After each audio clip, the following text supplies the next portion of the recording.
Hey there, book lovers. I'm Haley. And I'm McCayleigh. Welcome to Two Chicks and a Plot Twist, The official podcast for the Facebook group, All Things Book Related. We're two besties who are here to share our love for unforgettable characters, unpredictable storylines, and the books we just can't put down. From our all-time favorites to the latest releases, we're bringing you deep dives, hot takes, and maybe a little friendly disagreement. So grab your favorite read and let's get ready for some bookish fun.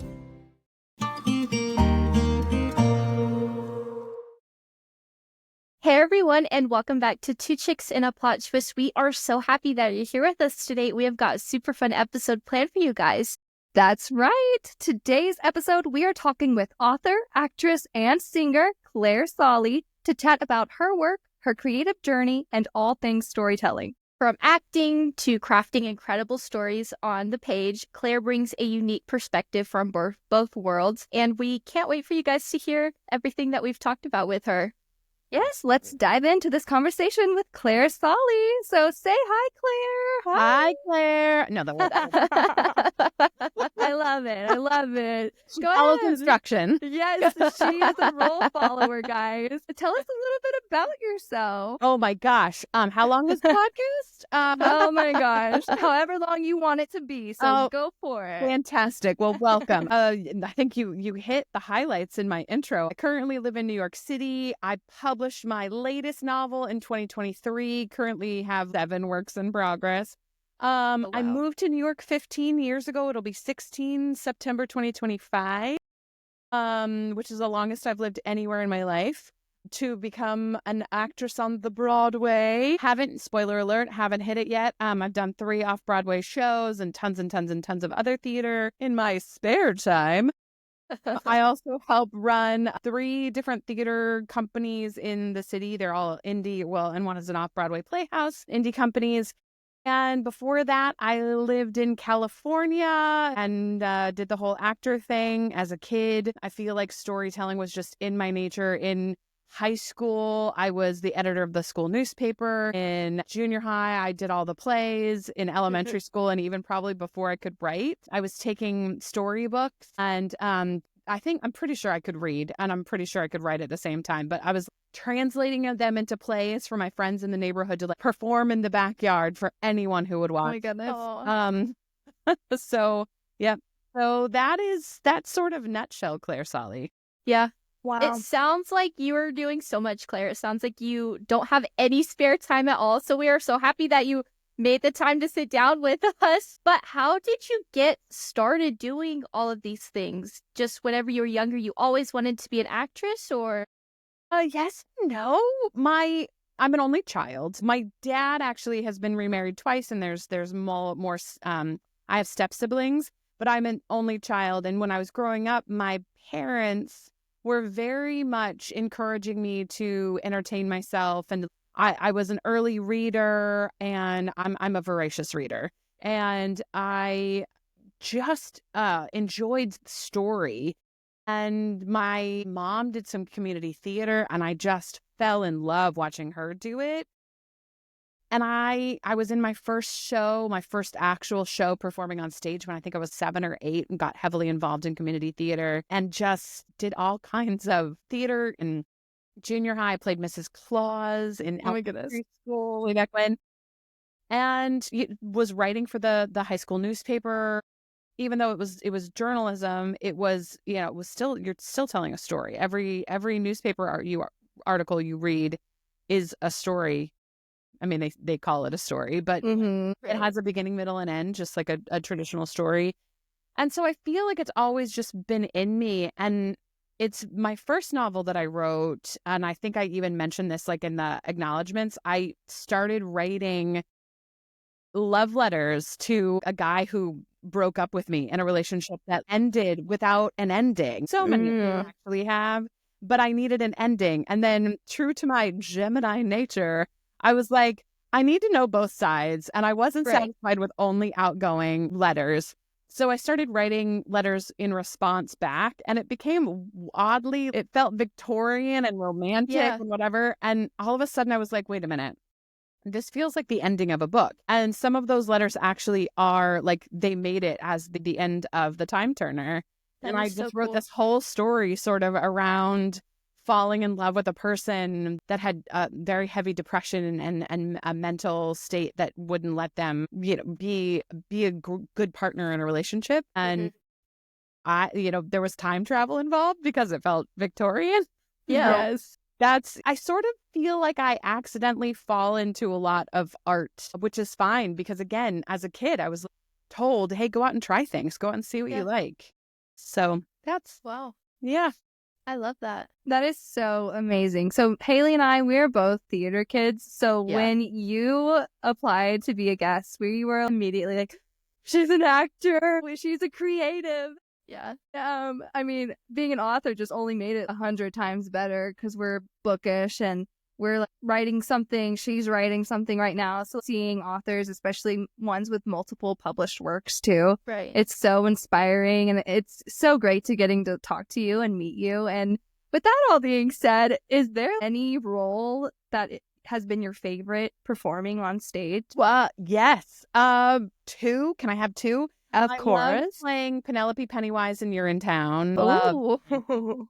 And I played her twice. I played the nurse in Romeo and Juliet, once in my 20s right out of Fun. college, and then once when I got to New York. And it's interesting playing a role years later, once you've gotten some breadth of life that you've lived and going back to it and going, wow, this is I still feel I'm still me, still having the same sort of reactions, but I have a completely different perspective on the world. Wow. Penelope Pennywise is just a fantastic Elter face-off kind of character, and that is awesome. She's just fantastic and comes out of the box swinging, and I loved playing her. Do you have a favorite on Broadway show that you like to see, or like one you've seen multiple times and you would see over and over again? Yes, there's many. To be fair, I get to cheat at this question because I was a Broadway usher for about 4 years.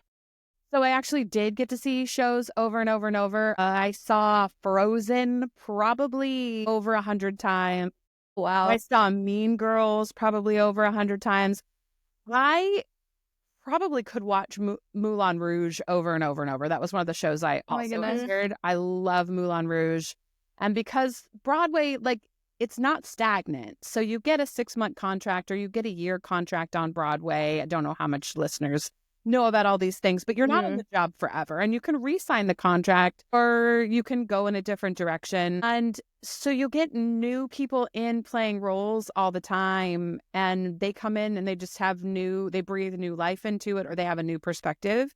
And it's really fun to just go back and see different people play different roles, or in tours, like the Hamilton tour. I've got friends that are on that tour that are actually in different versions of the tour that that have different, even if you are somebody in the chorus or the ensemble, there's still a different perspective or a different take that you have on the role.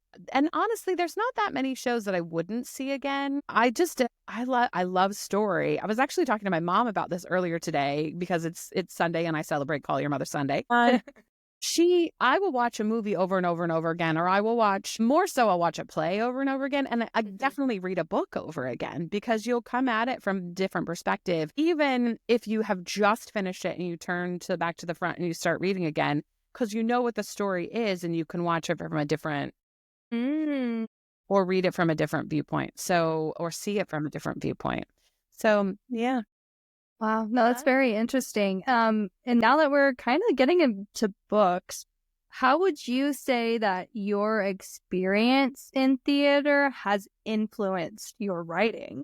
Well, this one I feel like is easy. Because I'm an actor, I come from the standpoint as a writer that I like to talk through emotion. So I'm a very emotional, from the character standpoint, writer. I could care less about what someone looks like or what someone sounds like, although accents sort of come out a little bit in some of my writing.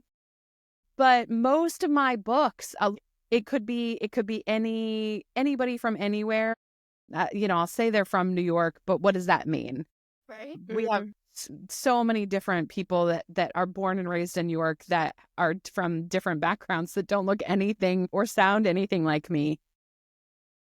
So I come at books with the character feeling and telling you the emotions and what they're going through and their mental state, and talking or not talking, but like thinking through the different scenarios. So I am a very much a thinking, feeling writer, as opposed to I'm going to world build and tell you stories. I would love to be a fantasy writer, but because I love fantasy worlds, but I don't have that in my mind to create, cannot create, or I haven't been able to create. Who knows? Can't. Never say never.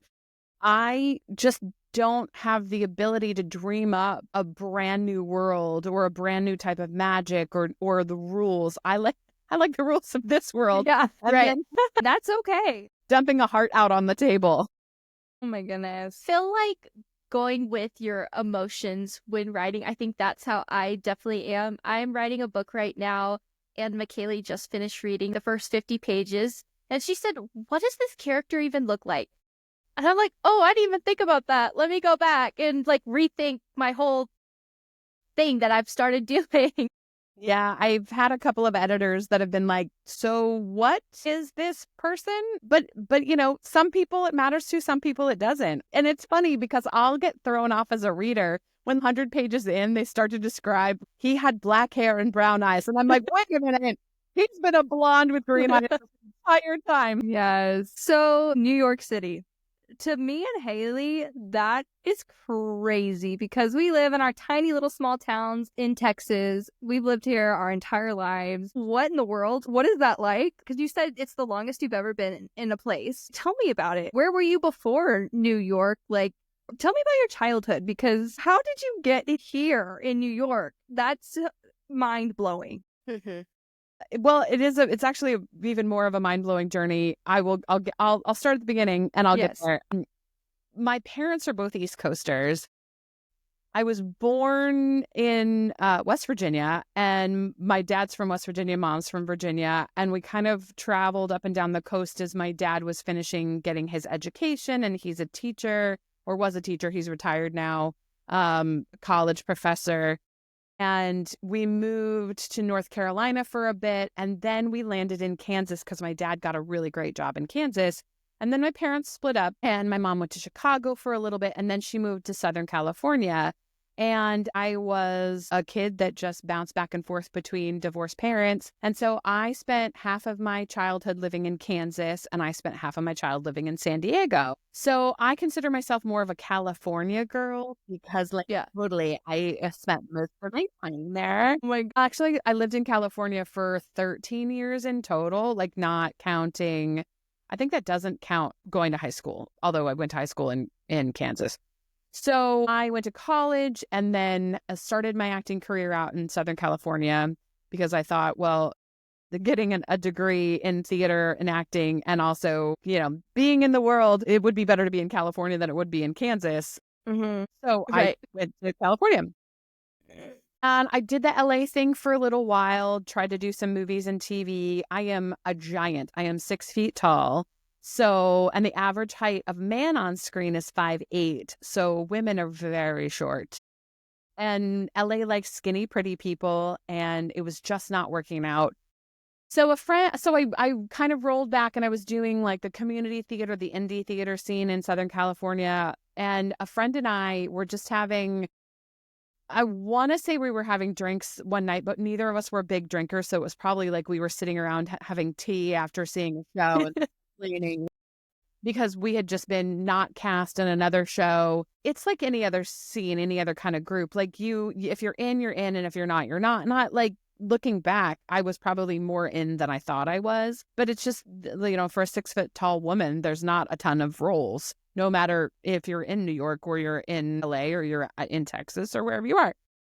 So she and I made a pact, and we decided to move to New York together within a year. I know it's a novel that needs to be written. Yes. Feel free to take the idea, anyone, and run with it. If you're inspired, go for it. So we both saved up money. We did the things like we cleaned out our closets and we did yard sales. And the weird thing is I got cast in 3 shows in the last 8 months that I lived in California. So as soon as I made the pact to move to New York, I got cast in 3 shows, which was actually kind of great because I could sort of live out of my car in a way. Not that I was like living out of my car in the homeless way. I was in housing for the artists, so I didn't have to pay for rent. And I had kind of given up a lot of my stuff because if you're moving across country, like what are you going to take? Right. Her Yeah. grandparents had gifted her one of those moving pods. So we got the storage pods. I put my bed and some of my good furniture in there and my books. And I went and toured around, did my 3 shows, and then headed to it felt like it was like the opening of Thoroughly Modern Millie. If you know the show, she shows up and she's got 2 suitcases and she shows up in New York. And I remember so vividly that when I was getting on, or that when I was checking in to the plane to leave San Diego, my bags were overweight and I pulled them off the scales. And instead of paying more, I just threw away some of my clothes. I was like, it's New York, I'll buy more. And I had, a fresh paycheck from a show that I did. So I checked into the plane, and also very vividly, I remember walking off the plane in New York and just breathing in and going, wow, this is home. Yeah. I shuffled uptown to my Harlem apartment that we had found online and slept on the floor for a couple of nights until our furniture showed up. And for the first 6 months, because I'd saved up enough money, I just went and auditioned like crazy and I think I booked like one indie thing that didn't pay me much, if anything. But it was just, there's those moments of your life where you're like, you took control, even if it's just for a short time and you're just rolling through it. And it felt so good and so empowered. And yes, this is the right choice. I mean, I'm sure there were nights of crying and like, did I do the right thing? But overall, it's and I'm here again, 15 years. And it's been a journey, but here we are. With New York, do you have any sort of hidden gems that you can tell us about, whether it's a bookstore or a coffee shop that you always go to? Gosh, I live in Queens. So I know a lot of Queens stuff. If you're a coffee person, there's a coffee shop. There's a few of them called Cafe Grumpy. And they do these amazing blends of coffee. Like, it sounds odd, but like they have this key lime pie coffee that that sounds just has so good. like key lime pie and coffee don't necessarily seem to go together, but that's my favorite one. I don't know if they still have it anymore. It's been a minute since I've been there. And then one of my favorite touristy things to tell people, New York is an incredibly walkable city. So I have a tip and something that so if you're coming to New York, bring extra pair of shoes. And if you can, like, either walk around with them or go back to your hotel and change your shoes midday, because you will walk so much. And most people are not used to walking as much as we walk in New York. But everything is very walkable. And then one of my favorite things to send people to go do is at the main building, the Schwartzman building of the New York Public Library, which is the one that you see with the lions out front and the columns, the iconic one where Ghostbusters was filmed, is the children's library, is the only actual functional section of the library. Like, everything else is a research library or a museum in that building. So you can look at books, but you can't check anything out. The children's section, you can check things out. And in there, they have the original Winnie the Pooh dolls, or the dolls that inspired Winnie the Pooh. I feel like every reader has a little bit of a connection with Winnie the Pooh. Yeah. So I always tell people, go to the New York Public Library, go find the children's wing, and go look at the Winnie the Pooh dolls. I that's love so that. cool. I went to New York like 3-4 years ago, just like 4 days for vacation. Plenty. And I know. Enough. Yeah, I left feeling so sad that I didn't get to do everything I wanted to do. I left so disappointed, but that by far has been my favorite vacation of all time. And I just developed this really strange obsession with the subway system. Like, I loved the subway train, and I'm graduated with a psychology degree. So I was constantly people watching on the subway. People would walk on, advertise that they need work, walk off to the next car. Those rats. Let's talk about the rats for a second. How often do you use the subway? And have you ever, I watched a TikTok recently. A girl picked up one of the subway rats and put it in her purse. What? And left with it. My gosh. No. I'm not joking. That can't be real. That has to be AI. No. Maybe. I'm going to believe it's real just for the funny, but it was. Ugh. Well, because they have all kinds of diseases, so no, don't touch them. Yeah, I use the subway pretty much daily. I mean, there are days that go by that I don't use the subway, but I use the subway to go in and out of work. Queens is we're across the river, so you have to go under the river to get to the city. Midtown, where Broadway is about like 30 minutes by train from me. And then I work all the way down in the financial district. I work right across from the 9/11 memorial, so I take the subway every day because cabs are insanely expensive. And it's funny that you say that, McCayleigh, because I've visited New York a few times before I moved here, and I was obsessed with the subway. Especially being a Southern California kid that drove everywhere. I was so tired of driving. The rats. The weirdest thing is one of them, and this has happened, unfortunately, several times, when they run over your feet or when you're because they're not just in the subway, they're on the streets as well. And I've kicked a few of them sort of accidentally. Don't come after me. It was not like I wound up and hauled off. But you're walking on the street and they're scurrying and they bounce off your foot but no. There's also my friendly neighborhood trash panda that wanders around. There's a raccoon in my neighborhood. And it's a dense neighborhood. I'm like, where does this what? And there's raccoons in Central Park. What? They have rabies. Don't pet them. I would walk away with rabies. But so if you get anything from this episode from Claire, don't pick up the rats. Don't pick up the raccoon. Oh my God. Maybe we should have gotten into this at the very beginning. But that seems good. We're everywhere. Trash pandas and rats. But you guys, Claire has authored 3 books. One being Save the Last Piece, which was published in September of 2023, and another Christmas in Cleats, published in July of 2019, and The Time Turner, published in March 2017. Yeah. And that audiobook comes out in this spring, right? Isn't that correct? I'm so excited. That is awesome. For years, I tried, because I'm an actor. Yeah, of course. For years, people were telling me, we're waiting for your audiobook. Like, when are you going to record your audiobook?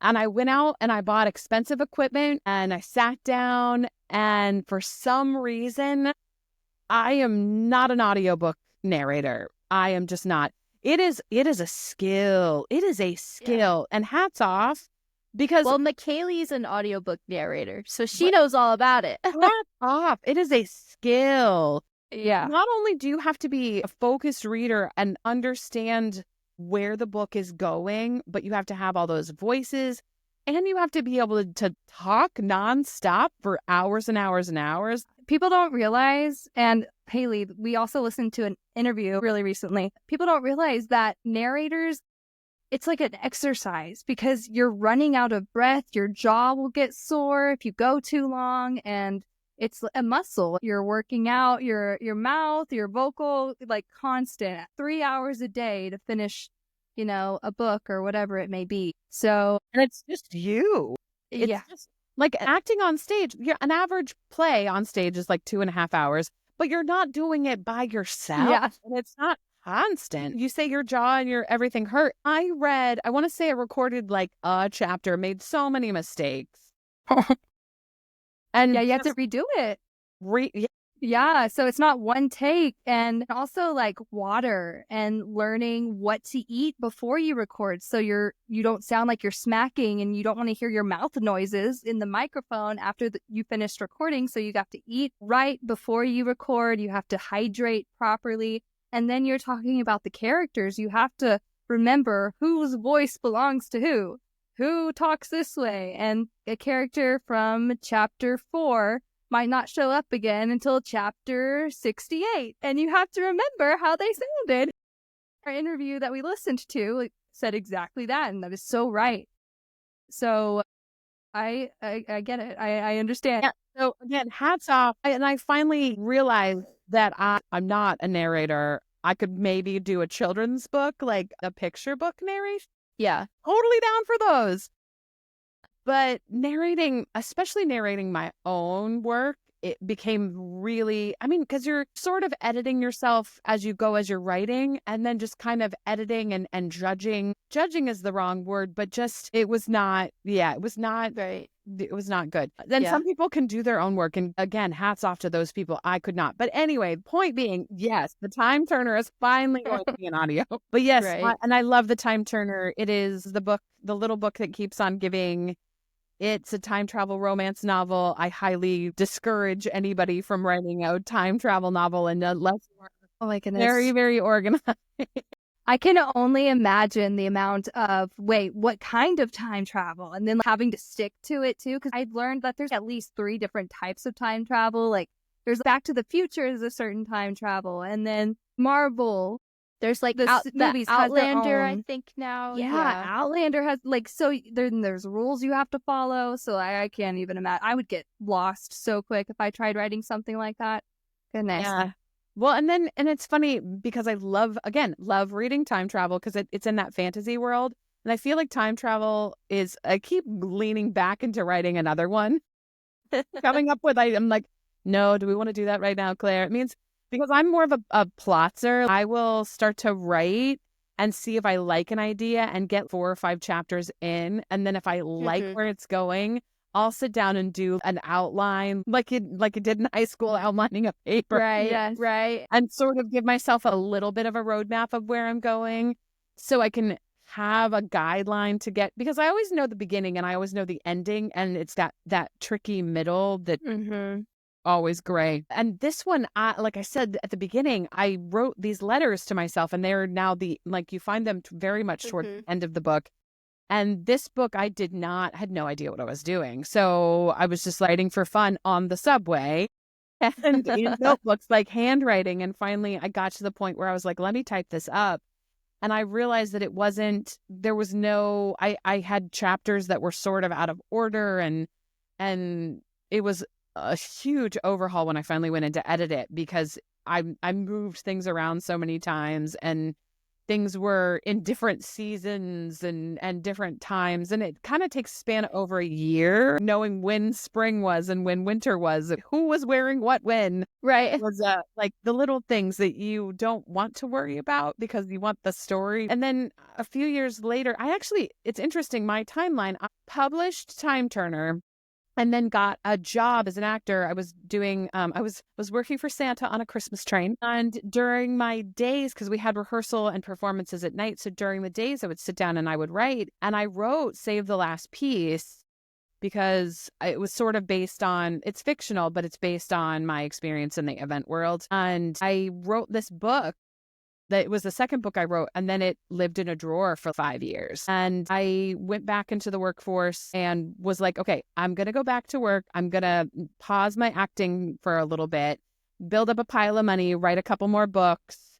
And then, after 3-4 years, I'll go audition like I did the first few months that I've lived in New York City. Because I was like, the residual checks will come in from the books. Well, and then pandemic happened. So we all kind of know. Yep. But I wrote just before the pandemic, about a year or so, I wrote this Christmas novel because I met a friend on the Christmas train, and she was like, well, I've always wanted to be the best friend in a Christmas movie. Well, I don't write movies, but let me see what I can do. Right. So, cool. Hetty in Christmas in Cleats is based off of one of my best friends, Erin. So, so that's fun. And then I finally got up the courage in summer of 2023, look at Save the Last Piece again. And I edited it and published it. And With writing all those, did you have any challenges that you faced? And also, how did you publish them? Are you traditionally published, indie published? Did you self-publish them? I had no troubles whatsoever. They were easy to write. It was, anybody that says they have trouble writing shouldn't be in the business. No, there were tons of troubles. I have issues writing arguments, which is weird because, again, I'm a Gemini and I argue with myself all day long. There's 2 people in this brain, if not more. I can see both sides, but for some reason, writing heated arguments is rough. And I knew in Save the Last Piece, there were several big arguments, several big altercations that I needed to write. And I just did not want to write them. And I think all three of my books sort of came out of a little bit of heartbreak. Christmas and Cleats, not so much, but the other two definitely had a lot of heartbreak, a lot of emotion around them. So breaking through every writer tells you that they have the imposter syndrome and you don't think you can write. You can absolutely write. If you want to write, I will cheerlead anybody on who ever wants to write anything ever. Just keep going. Just keep writing. Yes, it's going to be absolute crap at some point, but that's what editing is for. Nobody's perfect out of the gate. So just keep writing. So don't feed the trash pandas and don't pick up the rats and just keep writing. Those are the three things. No, that is so funny. With that being said, like, did you ever get moments of writer's block or creative slumps? And if so, how did you handle all of that? I get writer's blocks all the time. I'm in the middle of 7 different projects and I'll work on something until I either get stopped in it or I can't think of anything. And I don't write all the time. I don't write as much as I should. I will say that. I think everybody should get up and write every day. Nothing else, journal. If nothing else, set your timer and write for 5 minutes. Everybody has 5 minutes that you can do. You can do without doing other things. You can do without sleep. You can get up 5 minutes earlier, go to bed 5 minutes later. Everybody can give 5 minutes of their day if you want to commit yourself to writing. How I get through writer's blocks, just like what you said. If I don't have anything to write, I will just write anything. And it might not have anything to do with any project. And worst case, Google writing prompts and or an image that's in your brain. We were talking about trash panda stuck in my head. Sorry. Trash panda and see what comes up in your image and then write about that. And it might not become anything. It might become a short story that you submit to a contest. It might get inspiration for something in a book later in your life. Everything is worth something. So just giving yourself writing and giving yourself that, it's exercise. You don't expect to go lift 100 pounds by just walking up to 100 pounds and lifting it. You can't expect to write a full anything without practicing and working out. So if you think about writing as working out, then it's easier, I think. And getting through writing blocks, just tell yourself, yes, I can write. And again, if you have nothing that inspires you, look around, even describe your apartment, describe your ride home, or go out and be inspired by something. Go drive around your neighborhood, go take a walk, go pick up your favorite book, read a chapter, sit down and rewrite that chapter. There's so many different ways to get yourself unstuck. Google how to get unstuck. It's good for everything. Google. Yeah. Or just go, again, take a deep breath, go meditate, go stare at a candle. I don't know, whatever works for you, or try different things. Yeah. And see, for me, what I did was I saw this piece of artwork probably on Instagram or TikTok somewhere. And it was just this beautiful image of a girl weaving something. And I just was like, this is such a beautiful piece of artwork. Let me run with this and see what I can do to write something. So I wrote a paragraph and I was like, this is so cool. So I told McCayleigh, I was like, I think I'm going to start writing something. And so I just ran with it. Yeah. So good. Art is very inspiring. Definitely check it out, obviously. It is very inspiring. And I love this. And it's interesting you said that. And I was like, yes, I can see the art and I'm here with you. So yes, keep being inspired. Yes. So now we're going to get into just like fun, more personal questions, I guess. But one that I really like is if you could have dinner with any author, living or dead, or any actor, actress, living or dead, who would it be? So it's funny because you sent me these prep questions. Yeah. I looked at that question and it was funny because I almost was like, I don't know if I want to answer that one. And then I was like, Shakespeare. Answer Shakespeare. And I was like, yeah, that sounds really haughty and they'll sound like overly smart. I am a bit of a Shakespeare nerd. And then because I was on a plane coming back from a work event and I was in the middle of listening to an audiobook and I got to the end of it, and in the acknowledgments, the author won me over again. I'm putting this out in the universe because I really would love to have a cup of coffee or a meal with Ashley Poston, who wrote Novel Love Yes. Story and wrote Yeah. 7-Year Slip.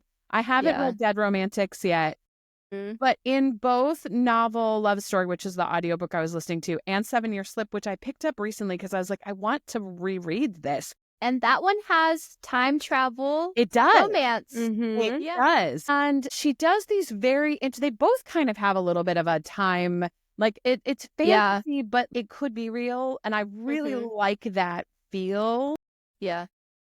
because in her acknowledgments, she not only acknowledges the reader, so you can tell that she herself is a reader, but mentions, and I feel like I say this all the time to people who've read my books, she mentions that she wrote the book at a moment in time, and authors, we write the book, and then once we publish it, it belongs to you, the readers.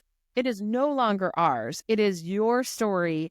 And yes, I channeled it and I put it on paper, but it belongs to you. And that concept to me is amazing and mind-blowing. I was a reader, I think, before I was any kind of storyteller on my own. And every story that I ever read sort of points me towards the stories that I tell and the stories I write, the characters I develop, the people that I am on stage, the worlds that I create in my head, the backstories. And I am thankful to every writer that has come before me that has written these beautiful stories. Even Shakespeare, the crazy white man who invented lots of brand new words, which is probably why I'd want to sit down with him, but I wouldn't understand half the words he was saying because new ones. But I think it's just a neat and a concept that we all need to own because yes, it is a book I wrote, but it is your story. So I think because of those, like her, and go read her acknowledgments because they just are inspiring. So yes, Poston, someday I would love to have coffee or lunch or something with you. We will manifest it for you. Yes. Yes. Yeah. Well, my next question was going to be, what's the last book you read and loved? But would you say it's an Ashley Poston book? Well, the last book I finished was Novel Love Story. I'm in the middle of On the Storm right now, but yeah. I'm intentionally reading Onyx Storm slowly because my friend and her husband are listening to the audiobook and they only listen to like 4 or 5 chapters a day. We're all trying to prolong it a little bit because we've heard that it's not gonna be immediate before we get a next one. Yeah. So yes, but I loved Novel Love Story. Have you either of you read it? I read it a couple months ago. I don't think I've read a book quite like a novel love story. It is so different than anything I think I've picked up before. And Ashley has a great way of writing that just draws the reader in. And it felt like I was actually in that small town there with all of these characters. Yeah, it was. If you haven't read it, this woman is off to go to a reading retreat with her friends and falls into this fictional town that she's been reading about. And she's an uber fan of this. And half the time she can't believe that she's actually in this town. And she's like, wait, that's that character that I love so much. And like, she's getting to see what they actually look like. And I feel like it's kind of along those, like, we do it a lot with Jane Austen. I feel like there's a lot of Jane Austen fan fiction-y, like Austen Land and Lost in Austen, if you know either of those, the movie or the book, or, you know, I just love the concept of falling into your favorite book and dealing with your favorite characters. It's such a fun concept. So you said that you're working on 7 different things. Can you tell us about any of them? Sure. So I've got several different things. In the pandemic, I got a writing coach who was like, romance novels don't sell as well as everyone thinks. Don't write those, write cozy mysteries. And so I started to write a cozy mystery series, and I killed the person. The first death was 8 chapters in, which is not what you do in a cozy mystery. You kill someone right away in a murder mystery. So it was funny because I was elevator pitching this series to somebody, a friend of mine, and I was like, ... It's literally talking to them in an elevator. I was like, it's the adult Goonies. And I was like, dang it, that's the book I want to write. So I'm sort of in Realm. I'm tearing apart this cozy mystery, and I have a map on the wall directly in front of me that I stare at every day, waiting to be inspired to map out the entire series. But I think I'm just sort of overwhelmed by a series right now. So I'm letting that one sit. I've written half of a book that is an actress and a baseball player. It's sort of based on an earlier relationship in my life where the actress is sort of moving up in her career and the baseball player is a pro baseball player and he's moving down in his career. Halfway. And it's how their lives sort of parallel, like how fame is the same and how it changes or doesn't change people. And so I'm working on that. But it's one of those, like, I have stopped writing because I can't figure out if I want it to have a happy ending or not. So there's that. Yeah. And in the same vein, because I like writing stories that connect you to the people and sort of have a little bit of like female power, like go be a strong woman out in the world. Right. But I also highly believe in love. And I feel like love is one of the biggest, best things in life that we can experience. And so part of me is like, yes, I want it to be a love story. But part of me is like, but do I? I mean, there is love. They have a relationship, but it's like, do they end up together at the end? Do they not? So I'm that one's kind of paused. And one of my books that is really twisting me right now, I met someone early last year, and I was having fantasies in my head about this guy, and in a healthy way of processing because he does not live in the same city as me. So I was like, I would really like to date you, but I like rarely see each other. So what's going to happen? So I had a Bookstagram community group that was like, just write the story we would love, because I was like telling them stories of what was happening. They're like, oh my gosh, I would totally read this novel. And I was like, wait a minute, I'll totally write this novel. Oh my goodness. Yes. So I started to write a very raunchy rom-com, and I was like, yes, I want this, but also, do I want this specific book associated with the Clare Solly brand? Because it's very much, I mean, not that any of my three books are closely related at all, but part of me is like, okay, if I'm going down this Megan Quinn, the type of Lucy Score, if I'm going down this route, and the relationship became real. We started dating, and I was conflicted because I was like, I can't keep writing a story about a guy that like, and then I was like, wait a minute, is this a whole story? How do you tell the guy that you're dating that you've written? Oh my God. It's like, this is a story within a story. Yes, I love that. Which is not what the story's about at all. It is just pretty much my dreams of what I wanted to get out of this relationship. Spoiler alert, the relationship did not take off. We have since split, and I've been sort of heartbroken for the last few months. And I'm like, do I pick it up again? And I've made edits, and I'm like, okay, just go through edits. I have an editing tip, by the way, since we're here. Ready. If you're editing your book, I print it out and then I scribble notes as I go, because then I don't like dive into like completely overhauling.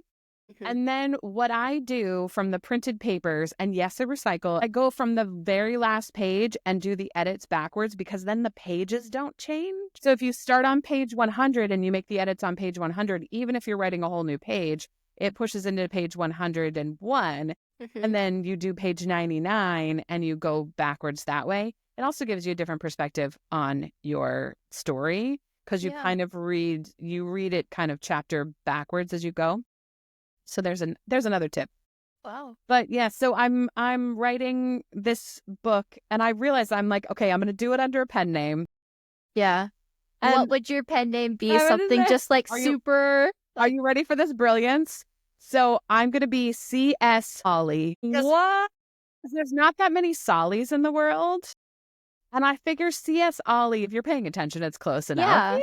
Yeah. Yeah. I like love it. That's so clever. So I'm going to finish this book. Again, in editing it, I realized how good it is and how I'm actually invested in this as a reader. And my sex scenes are really good. Not to brag, not from personal experience. But anyway, shade, sorry. I love it. Sorry, not sorry. You left me in the dust, dude. Anyway, so yeah, so C.S. Ollie will have a romance rom-commy I like roasty that. toasty book Yeah. sometime in the future. That is awesome. Is there anything else that you can think of that you would like to share with our listeners? Don't stop writing. Haley, you asked me earlier and I didn't answer it. I self-published because I tried to go the traditional route. I did query letters.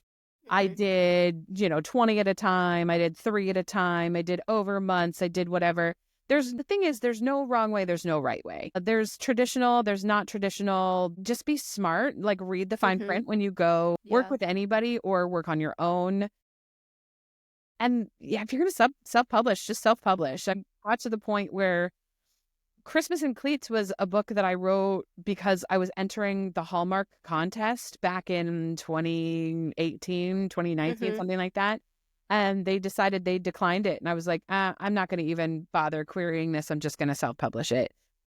In writing is just not as simple as writing. In like writing and publishing, you're going to have to market the heck out of your book. Yeah. So be ready Especially in today's world of social media and being on TikTok. I feel like every time I'm scrolling on TikTok, there's this new author that's elevator pitching their book in 1 minute or less. And they're like, this is what I have. I'd love for you to read it. It's crazy.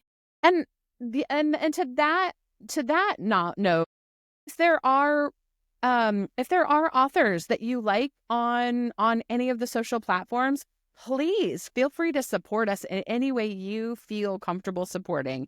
If you've read our book and you want to shout us out, great. If you want to DM us and comment, great. If you are that kind of, like if somebody, I mean, I'm not going to do it for everybody, but if you write to me and say, I've heard great things about your book, I wish I could read it, don't have the funds right now, like I'll send you my book. And if you want to post a review on it, or if you want to, I don't know, I'm happy to share. Oh, and speaking of sharing, I kind of noted this a couple times in our chat, but just because I have an idea doesn't mean my idea is going to be the end all be all of that idea, right? There's so much, there's so much, we don't even call it fan fiction anymore. There's so much, and derivative isn't even the right word, but there's so many dragon books. But here's the thing, I will read a book about dragons no matter what. I love dragon books.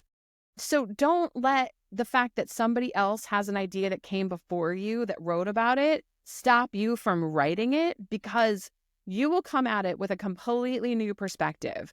If you sat down and decided to rewrite Onyx Storm from the perspective of Haley or from McCayleigh, you would have a completely different book.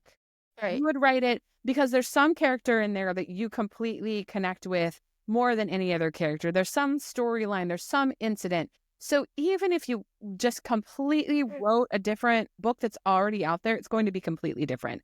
So please don't let the fact that you have an idea and it's already been written be a thing to stop you. That's the silliest stop sign ever to not write. Go write your book, and don't let publishing or marketing or any of it, because there's ways to do any and all of it for whatever income level you have, for whatever resource level you have. It's so much easier to self-publish than it was 15 years ago when I published Time Turner. It is so much easier to market these days. And again, there are levels for everybody, and just go do it. If you were called to write, go write, go do. Your friends will shout you out. I have a friend on Bookstagram, and she wrote a book, and she goes to every local community fair or community whatever and just buys a whole bunch of her books and sells them there.